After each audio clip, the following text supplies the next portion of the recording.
大家好，歡迎收睇今集嘅26分鐘見證實錄。卑詩省長賀謹喺去年嘅11月初被診斷出患有喉癌，喺經過30多次嘅放射性治療之後身體康復情況理想，已經重新投入省長嘅工作啦。咁剛剛完成治療嘅省長賀謹更加係親身到訪本台，接受我哋新聞及公共事務部嘅專訪，談及省府喺處理疫情、通脹、住屋、經濟等多項省政嘅計劃，亦都暢談自己嘅抗癌經歷，同埋分享今次再次對抗癌病嘅心路歷程。省長你好啊，今日好高興見到你，亦都好歡迎你嚟到我哋新聞部接受我哋嘅訪問㗎。It's great to be here. Thanks very much for having me. 咁大家都好開心啊！聽到你嘅癌症治療過程好順利，康復理想。咁但係其實喺整個過程當中你有冇經歷過任何情緒不穩嘅時候㗎？你係點樣維持住自己正面嘅信念啊？ Well, it was certainly challenging. I've had cancer twice now. This is my second go through different parts of the body. But the first time my doctor said I had cancer, and I know there's 58 people a week are hearing that in British Columbia, it sets you back. You go, oh my goodness, that can't be me, that's somebody else. But when they tell you the second time, you go, okay, I've done that before. And the cancer agency in British Columbia is among the best in the country. I was getting my treatments in Victoria, but the Vancouver facility is absolutely second to none. So it was a comfortable place to be. Some of the most compassionate and kind people in healthcare work in oncology and in cancer treatment. So they were optimistic. I was optimistic. I'm optimistic by nature. So I just, once I was given the diagnosis and given the treatment plan and went through the surgery, off I went. 咁省府喺過去2年嘅疫情期間作出咗好多不同嘅公共衛生禁令啊，但係呢一啲嘅指令就不斷更改，有人投訴話覺得好混亂，亦都覺得難以同其他聯邦嘅指令或者係其他轄區嘅指令銜接。咁好多人對於各項嘅措施或者各項嘅禁令已經覺得好厭倦啦。你對於呢方面有啲乜嘢睇法呢？ Well, I fully agree, and I have mandate fatigue as well, and I can tell you without any doubt Bonnie Henry does too. This has been an extraordinary 2 years. It has been challenging for people in different ways that we'd never imagined. Businesses, workers, families, healthcare have all been affected. But what I'm going to take away from this when I look back is how resilient the people of British Columbia were. It has been confusing. You've got the federal government saying one thing, you've got the provincial government saying another. The United States is in a different place. We depend so much on our cross-border shopping and all of the other activities that we have south and north. We are an international community. Vancouver is a dynamic multicultural city. We have connections around the world, and all of that stopped. YVR was among the busiest airports on the continent, and then there was silence. So it's been profound for all of us. But what I will take away is, yes, people are tired and they want to move on. But they've also learned that there are tools at their disposal that they can use to protect themselves as we continue through the pandemic, because we're not out of it yet. And I'll make my choice. And I think that's where people are at right now. Don't tell me anymore what to do. I know what to do. I'll wash my hands. I'll wear my mask. I'll do the things that Dr. Henry advised us to do. And then I think the fatigue will start to go away. 目前卑詩省民喺生活上面對其中一個最大嘅問題就係通貨膨脹嘅問題啦。咁當然啦，油價高企係其中一個因素啦。咁你會唔會考慮效法亞省嘅做法，削減省汽油稅或者係碳稅呢？ Well, we will be the carbon tax will go up 1 cent on April 1st, 1 penny. Gas prices went up 25 cents in an evening. So it's not a tax question, it's a commodity price question. And the war in Ukraine, the despicable actions of Vladimir Putin have led to instability in the international market. So it's not just BC who's seen high prices, they're across the country. In fact, they're around the world. When Alberta, who interestingly, they benefit when prices go up because they're an oil producing province. So as costs go up for the traveling public, revenue comes into the government of Alberta. One of the things I'm proudest of our government is that we've managed the resources of the public as ably as we can to make sure that we're not increasing taxes significantly, but we're also providing the services that people want. We've reduced medical services premiums. They don't exist anymore. I see BC costs have gone down up to $500. Tolls on bridges are gone.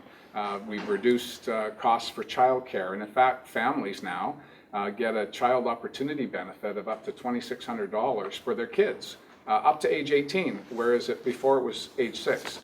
And my experience as a parent was that my kids cost me a lot of money when they were 6, but they cost me way more when they were 12 and when they were 14 and when they were 16. So this was money, again, directly into families' pockets to try and address the inflation challenges. And that was 2 years ago. And the inflation, as you say, now is up to 5%, which we haven't seen in decades. So I understand and appreciate that the public is stretched. We're trying to find ways to continue to reduce costs. Gas prices are coming down because there's a kind of an understanding now of what the impact of the Russian aggression will mean to the marketplace. But it is a private sector operation. It's not publicly operated. We don't. We set limits on taxation, but we can't set limits on the price. 咁聯邦政府就表示願意接收大批嘅烏克蘭難民㗎，咁可能喺不久嘅將來咧就會有一大批嘅烏克蘭難民嚟到卑詩省定居，咁但係以目前卑詩省嘅狀況，係咪已經準備好去接收咁大批嘅人口咧？又會唔會對我哋現時已經好緊張嘅住屋問題加重壓力咧？ I think the people of British Columbia are ready to open their hearts and their homes to refugees from Ukraine, as we did recently from Syria, and we are still having intakes of refugees from Afghanistan. So when I spoke to settlement agencies, Success and others in the community, what I heard from them was, yes, we're ready, but our first, second, and third priority is housing. So we have a significant challenge in British Columbia to meet the needs of those who are coming and those who are already here. If we add significant numbers of Ukrainian refugees, we're going to have a bigger challenge on housing. Having said that, we're ready to go. We've talked to ski hills, to universities who have student housing that will become available in the next number of weeks for the summer months. So these are temporary solutions, but first, second, and third is housing, whether it's for refugees or for citizens, or the largest in-migration to BC in 30 years. That's from overseas, that's from other provinces. People are coming to BC because it's a very desirable place to live, but it's very costly, and it increases in cost the more people come and the more scarce the resources that they need: housing, medical services, education, construction, you name any sector, we don't have enough people. And so that means more immigration. As they come, that means we need more houses, more services. So it's a cycle, but we have to try and keep ahead of it, and that's what we're doing. 卑詩新民主黨政府當年上場之後咧，好快就推出呢一個卑詩投機稅啦。咁但係到咗今時今日啦，房屋可負擔性嘅問題咧依然未得到解決。咁究竟問題出喺邊一度咧？係咪我哋嘅房屋政策係有需要作出調節咧？ Well, we've been tweaking it from the beginning. I believe the speculation and vacancy tax was very successful because it curbed the use of our housing market as a speculation market, where you would buy and hold and then flip without ever living in the home, without ever having anyone live in the home. When the tax was introduced, 18,000 condominiums became available for rent. People wanted to avoid the tax. It was one of those examples where you applaud people for tax avoidance, because by doing so, they rented out their condominium, which gave a home to a family and allowed us to reduce the challenges on the rental market. Now, having said all of that, we need to build more houses to deal with people coming and to deal with those who are planning on coming. And so that means more density. That means working with municipalities who are ready to work with us to make sure that we can get the density we need. As we build SkyTrain out, for example, towards Arbutus and out to UBC, or to Surrey and into Langley, we need to make sure we're building significant amounts of housing along that corridor. And as I said earlier today, on one side we've got water, on the other side we've got mountains. So that means that we're running out of spaces to build. That means we have to go up. That means more density. That means working with municipalities. 卑詩自由黨現時已經選出新嘅黨領啦。咁雖然有民意調查就顯示卑詩新民主黨呢仍然係維持住穩健嘅支持率。咁但係卑詩自由黨呢嘅支持率亦都係上升到去一個新嘅高位。你覺得咁樣對於卑詩新民主黨係咪一個警號啊？ Well, I think it's a good sign for our public engagement. You need to have, having spent 12 years in opposition, it's a really important work. It's hard work, and I know that Kevin Falcon was always in government. He never spent a day in opposition. It'll be difficult for him to get accustomed to the role of the opposition in our adversarial system. It's important to offer up alternatives, absolutely critical. I think that will make the government better. The better the opposition, the better the government. I used to say that when I was in opposition, so I'm comfortable saying it today. And so I wish him well, and I wish the Liberals well, quite frankly, because it's in everyone's interest for all of us to make sure that we're doing the best we can. And as in sport, as in business, when someone is pushing you, you work a little bit harder, you get a little bit better.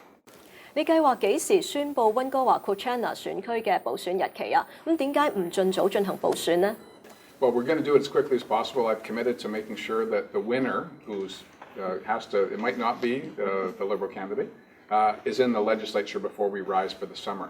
We made changes to the Elections Act in 2020, and we needed to pass an order in council to make sure that those new changes were in effect. We assumed we had more time. We didn't anticipate a by-election. So it's delayed us a few weeks, but we will be calling the by-election very soon, within weeks.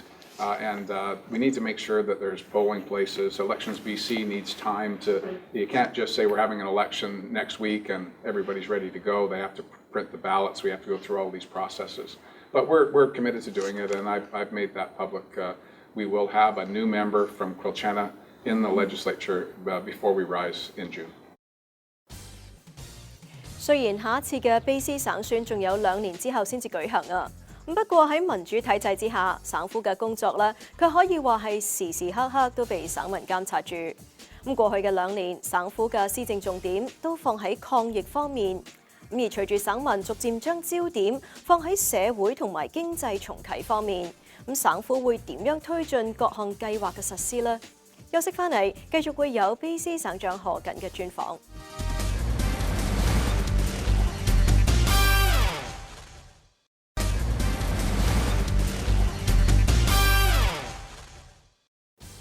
翻嚟節目時間，近年卑詩省民嘅生活明顯受到自然災害以及全球政局不穩嘅影響。對此，省府會有啲乜嘢計劃去應對呢？而卑詩新民主黨喺2017以及2020年嘅省選期間，向省民作出多項民生、醫療、建設等等嘅承諾。咁省長賀謹又會點樣評價省府喺兌現呢啲承諾嘅進度呢？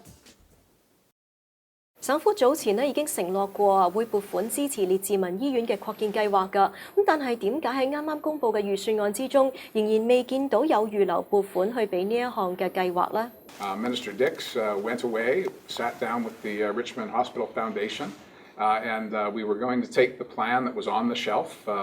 It was a perfectly good plan, but it wasn't necessarily what the community needed. So we asked for another plan that involved community leaders, it involved the hospital foundation, and now the expansion at the Richmond Hospital is larger than it would have been. But it is absolutely in the budget. It's part of our capital plan. Oftentimes people look at the budget and say, well, I don't see my thing on this page. But it's a $70 billion budget with a capital plan that's the largest we've ever had, building roads, schools, hospitals in every part of the province. But Richmond is absolutely critical. The hospital is long overdue, and we're committed to doing it. And Minister Dix is, again, as we've seen through the pandemic, there's nobody that knows numbers better than him. And so he's making sure that we're going to be on time and on budget, and it's being built. 卑詩新民主黨政府多年嚟都承諾話會提供俾省民10蚊嘅托兒服務計劃，但係點解呢方面遲遲都未能夠兌現呢？ It is happening. We've reduced costs for childcare every year since we came to government. The federal government is now pushing $10 a day childcare across the country, and the first place they came to sign an agreement was British Columbia because they knew we were already on track. It's a 10-year plan, and I've only been in for less than 5, and we made the commitment 4 years ago. So give us a few more years, we'll get it done. And as I say, it's happening now. We're creating more spaces all the time here in Richmond and indeed across the Lower Mainland and across BC. 省府剛剛公布咗會提高最低工資啦，而且仲會同通脹掛鈎。但係呢一個做法會唔會對卑詩省嘅小型商業百上加斤啊？ Well, I do agree with that. We're not oblivious to that. Labor costs, all input costs are a challenge for business. But I also know that most people in the private sector have to pay more than minimum wage to get employees because there's so few people. And so the minimum wage is the floor, it's not the ceiling. And I would suggest that we had a decade of no increases in the minimum wage, which meant that the low end of the employment scale when we were looking for jobs and that wages were not as important to just any job will do, that's not the case anymore. And so working people have more market control than they did prior to the pandemic. That puts a burden on business, and we're aware of that. And that's why our benefits to business during the pandemic were the highest in the country.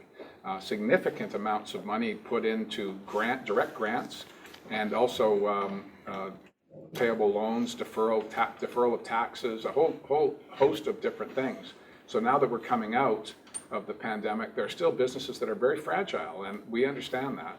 Labor costs are going to be a part of that, but there are a host of other issues that they need as well. They need housing for their employees, they need child care for their workers, they need to make sure that there are training opportunities so that they can perhaps provide training for existing employees to do the more skilled work that they need in their business. All of that requires government intervention, all of that requires money.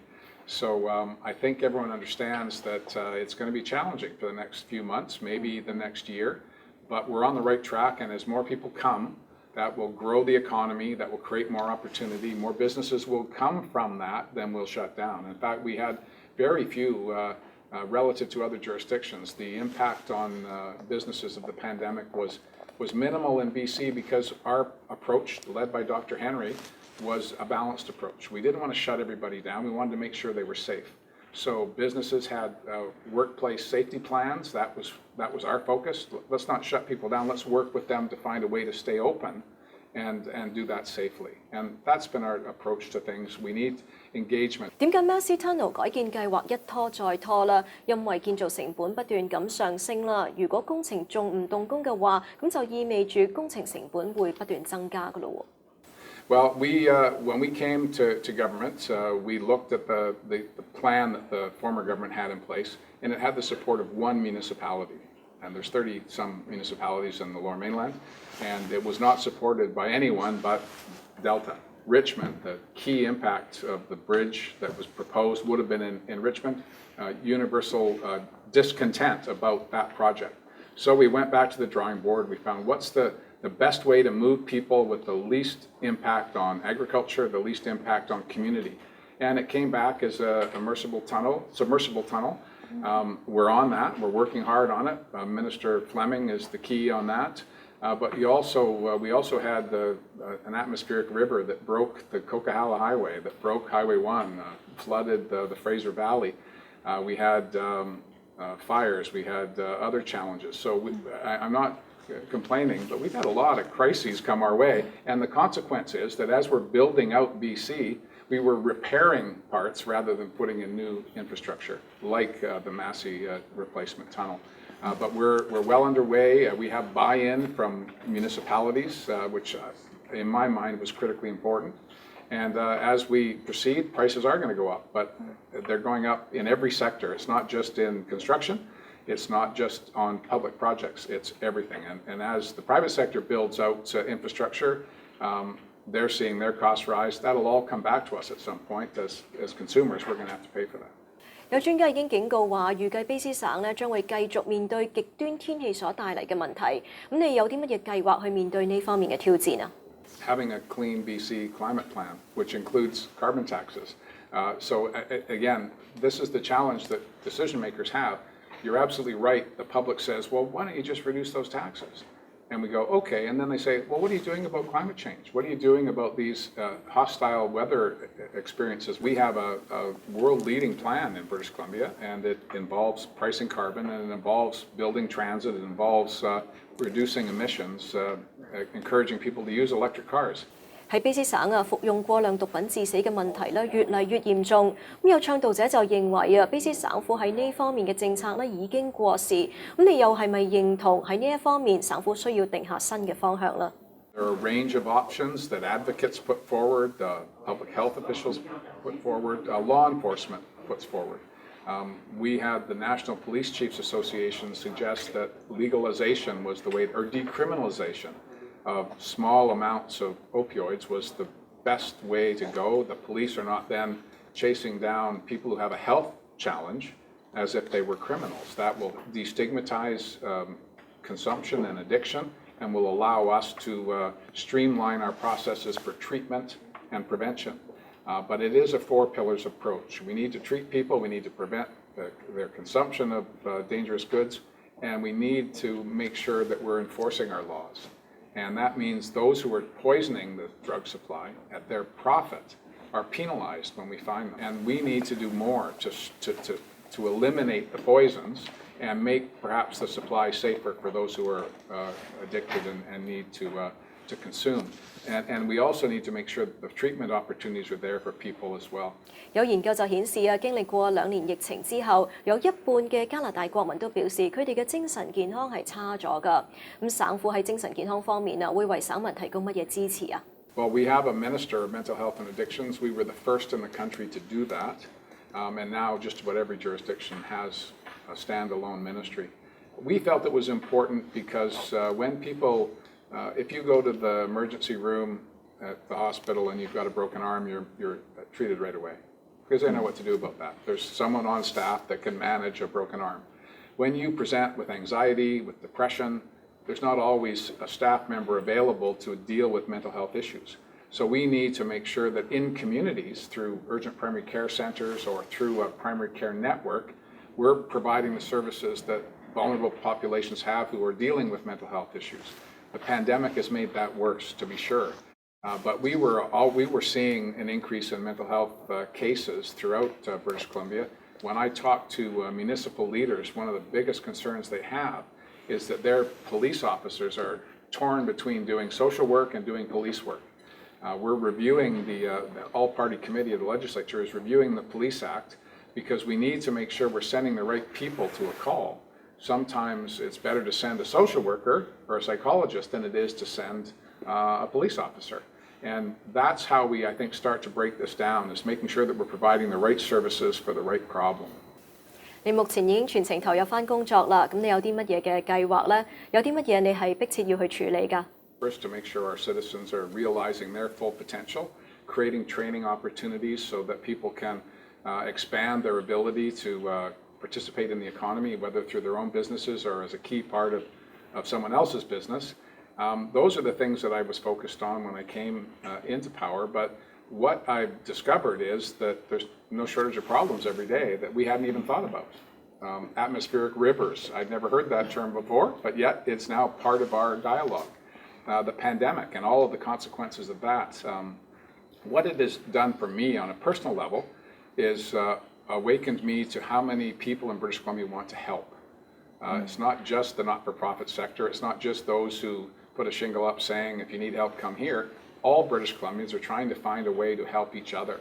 And although there was an unacceptable rise in racism at the beginning of the pandemic, and we were horrified by that, what followed from that was community coming together and saying, no, that's not where we live. We live in a diverse, dynamic, multicultural community, and we're proud of that. And so those who would try to spew hate, not on our watch, and that's not government saying that, that's community saying that. That's leaders in the private sector, leaders in municipalities, in sport organizations saying, no, that's not who we are. We are a great province and a great people because of our diverse makeup. So what I'm going to focus on is trying to build on the strength and the desire to cooperate with each other. 省長今日再次多謝你嚟到我哋新聞部接受我哋嘅訪問㗎。So to both of you, thank you so much for having me here today. 好啦，今晚嘅節目時間呢又差唔多啦。咁如果觀眾對我哋嘅節目有啲乜嘢意見嘅話呢，係好歡迎大家以電郵嘅方式同我哋聯絡㗎。我哋嘅電郵地址係 mag26@fairchildtv.com。咁如果觀眾想重溫翻今集嘅節目，亦都可以上到去我哋嘅網站3w.fairchildtv.com， 點擊節目重溫一欄就可以睇得翻㗎啦。下星期同樣時間再同大家見面，晚安。